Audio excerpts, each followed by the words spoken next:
जय हिंद दोस्तों, नमस्कार। कैसे हैं आप लोग? आज हम लोग अपने ओल्ड एनसीईआरटी के सीरीज़ का 6वां अध्याय दिल्ली सल्तनत का पहला भाग पढ़ेंगे।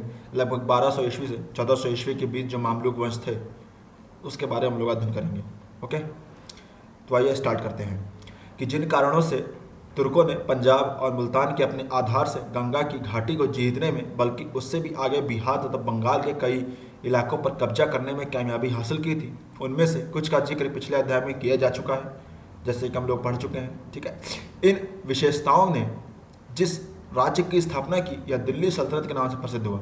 ठीक है ना, ये लोग अपने आप को सुल्तान कहते थे। ठीक है ना, और उसी सुल्तान से सल्तनत वर्ड निकला है। और ये एक्चुअली सल्तनत वर्ड आपका मध्य एशिया का में बोला जाता था, अरबी भाषा में सल्तनत, तो उसी से ये उसी सल्तनत निकला है और उसी से सुल्तान वर्ड निकला है। ओके, और कहा जाता है कि लगभग जो 100 साल तक जो दिल्ली सल्तनत ने शासन किया था, तब तक उन्होंने बाहरी आक्रमणकारियों से देश की सुरक्षा भी की थी। ठीक है ना, और लगभग 100 साल के अंदर दिल्ली सल्तनत का प्रभाव पूरे हम लोग भारत में देख सकते थे। ओके, और उत्तर भारत में ये लोग अपनी विजय गुजरात और मालवा तक लेकर चले गए थे। ठीक है, और इसी के फलस्वरूप समाज, प्रशासन और सांस्कृतिक जीवन में दूरगामी परिवर्तन भी हुए। ठीक है ना, अगर हम लोग शक्तिशाली राजतंत्र की स्थापना के लिए संघर्ष के बारे में जो ये टॉपिक है इसके बारे में अगर अध्ययन करें तो मोहम्मद गौरी की मृत्यु 1206 में हो चुकी थी। ठीक है ना, फिर जब उसने तराइन का युद्ध किया था द्वितीय वाला, तो भारत में जो उसने अपनी सल्तनत की जो स्थापना करवाई थी उसको कुतुबुद्दीन ऐबक के अंडर में रखा था। कुतुबुद्दीन ऐबक उसका गुलाम था। ठीक है ना, और कुतुबुद्दीन ऐबक कुरान का अच्छा ज्ञाता था और वह कुरान को पूरा कंठस्थ कर चुका था। ओके ना, तो वह पढ़ा लिखा एक अच्छा सुल्तान भी था। ओके, तो जब इल्तुतमिश की जब मृत्यु हो गई थी तो उसका जो गजनी वाला जो प्रदेश था, तो गजनी वाले प्रदेश में उसने जो है उसका दूसरा गुलाम एक था यलदूज को गजनी का उत्तराधिकारी बनाया गया। ओके, गजनी के शासक के रूप में यलदूज ने दिल्ली पर भी अपना हक जताया, क्योंकि मोहम्मद गौरी आपका ये गजनी का था और उसी ने अपने शासन के अपने छत्रछाया के अंदर कुतुबुद्दीन ऐबक को दिल्ली में बैठाया था। ठीक है ना, और जब 1206 में जब उसकी मृत्यु हो गई तो उस गजनी वाली जो आपकी सीट खाली थी उस पर यलदूज को बैठाया गया। तो उसी हक से यलदूज कहता था कि दिल्ली सल्तनत जो स्थापित हुई है वह उसके अंडर में है और वह यलदूज का ही भाग है। ओके, लेकिन उसके इस दावे को कुतुबुद्दीन ऐबक ने स्वीकार नहीं किया और दिल्ली सल्तनत ने गजनी से अपने सारे संबंध तोड़ लिए। एक प्रकार से देखा जाए तो ये बहुत ही अच्छा ही निर्णय था कुतुबुद्दीन ऐबक का। इस प्रकार से भारत का जो सल्तनत था वो मध्य एशियाई राजनीति के झमेलों से पड़ने में बच गया। ओके, इससे दिल्ली सल्तनत को भारत से बाहर के किसी देश का सहारा लिए बिना अपने बलबूते पर अपने ढंग से अपने विकास करने का मौका मिला। ओके, कुतुबुद्दीन ऐबक के बाद उसका दामाद और उसका गुलाम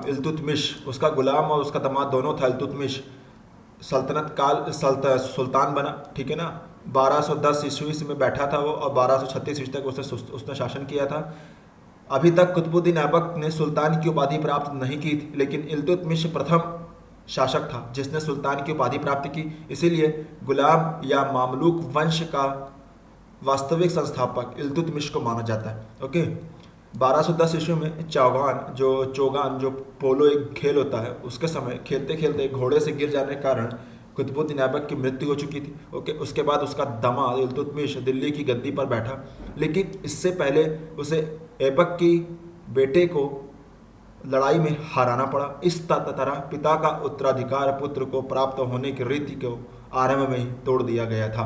इल्तुतमिश ने अपने कुतुबुद्दीन ऐबक जो उसका फादर इन लॉ था उसके बेटे को परास्त किया उसने और खुद शासक बना। इस प्रकार से शुरुआत में ही उत्तराधिकारी के रूप में बेटे को देना की प्रथा खत्म कर दी गई।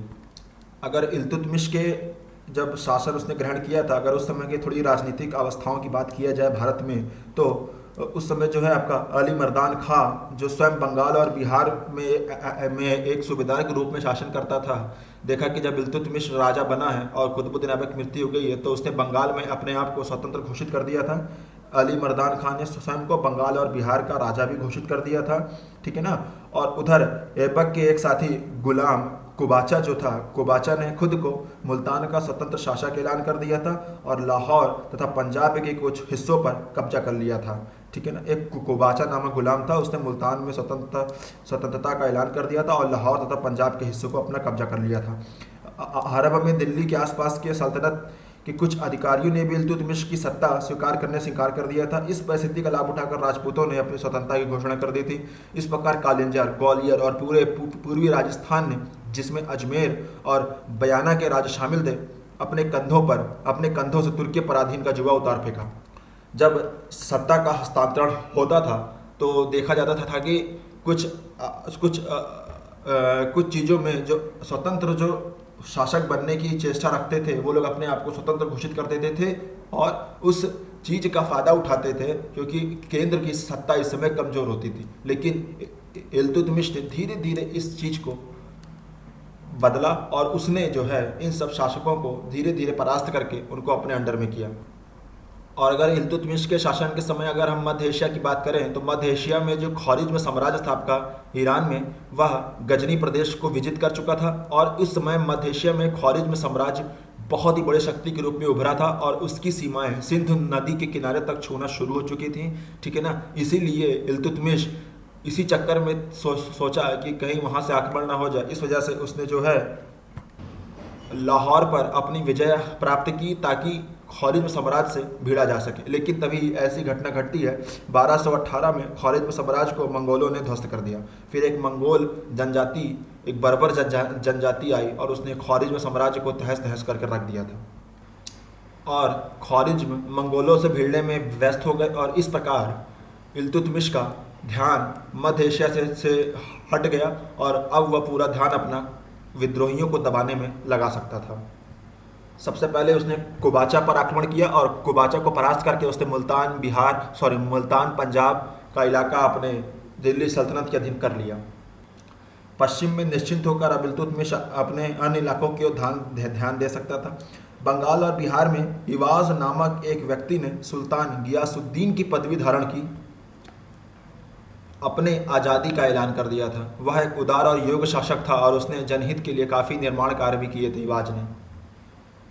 इसको परास्त करने के लिए इल्तुतमिश ने अपने पुत्र को भेजा था। इल्तुतमिश का बेटा गया था और 1226 ईस्वी से 1227 ईस्वी में इवाज लखनौती के निकट इल्तुतमिश के बेटे के खिलाफ लड़ता हुआ मारा गया। ओके, इवाज लखनौती के निकट इल्तुतमिश के बेटे के खिलाफ लड़ता हुआ मारा गया।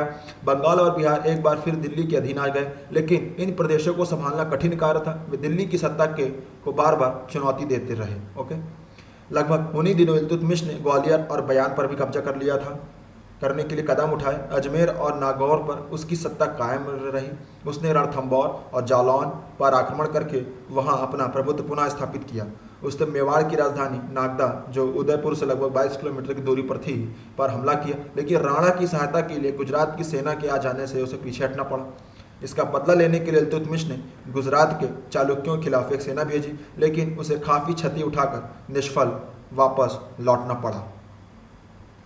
अब हम लोग रज़िया के बारे में अध्ययन करेंगे। अपने अंतिम समय में इल्तुतमिश अपने उत्तराधिकारी के लिए परेशान था, तो उसने अपनी पुत्री रज़िया सुल्ताना को सुल्तान घोषित करने के लिए उसका नाम आगे रखा, जो बाद में सुल्तान बनी भी।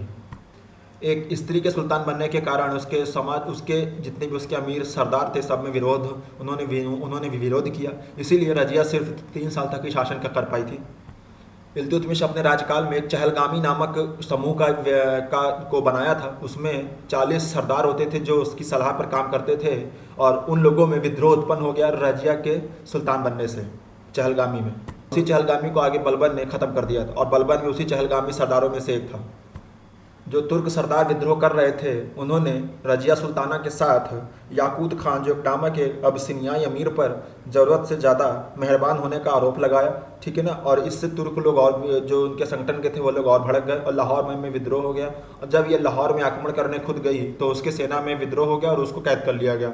और वहीं के एक सरदार थे कोई अल्तुनिया, रज़िया ने अल्तुनिया में कारागाह में अल्तुनिया से विवाह करने का प्रस्ताव रखा और बदले में उसे छुड़ाने के लिए कहा। बाद में उसने उसे छुड़ाया, लेकिन जब वो अपना राज्य पुनः प्राप्त करने के लिए दिल्ली पहुंची, तब तक फिर वहाँ पे उसको डाकुओं ने रज़िया को मार दिया और यहीं से रज़िया का अंत हो जाता है। हम लोग बलबन का युग स्टार्ट करेंगे अगले वीडियो में।